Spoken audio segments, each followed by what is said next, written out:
রহিম আর করিম তারা দুই বন্ধু তারা পরিকল্পনা করলো যে তারা ঘুরতে যাবে। বন্ধু, ভাবতেছি একটা ট্যুরে যাব, একটা জঙ্গলে ট্যুর দিতে চাই। অনেক ট্যুরে তো দিলাম, কি বলিস তাতে তুই? হ্যাঁ রে, ট্যুর দেওয়া দরকার।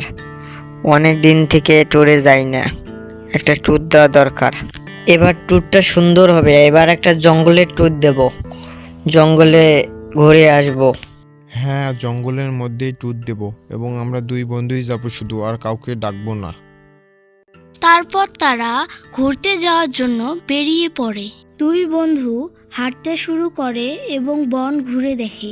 বনের মধ্যে হাঁটতে হাঁটতে তারা গভীর জঙ্গলে প্রবেশ করে। হঠাৎ তারা দেখতে পেল একটি ভাল্লুককে। ভাল্লুকটি তাদের দিকেই তেড়ে আসছে। তাদের মধ্যে একজন গাছে চড়তে পারে, সেজন্য সে কোনো ঝুঁকি না নিয়েই গাছে চড়ল। আমাকেও গাছে চড়া বন্ধু, আমিও চড়বো। নিজে বাঁচলে বাপের নাম ভাই, নিজে আগে বাঁচি।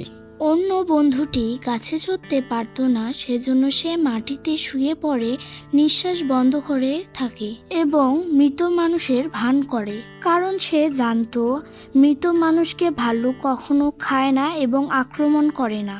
তারপর ভাল্লুকটি সেখানে চলে আসে এবং কিছুক্ষণ ধরে তাকে শুঙে দেখে এবং ভাল্লুকটি মৃত ভেবে সেখান থেকে চলে যায়।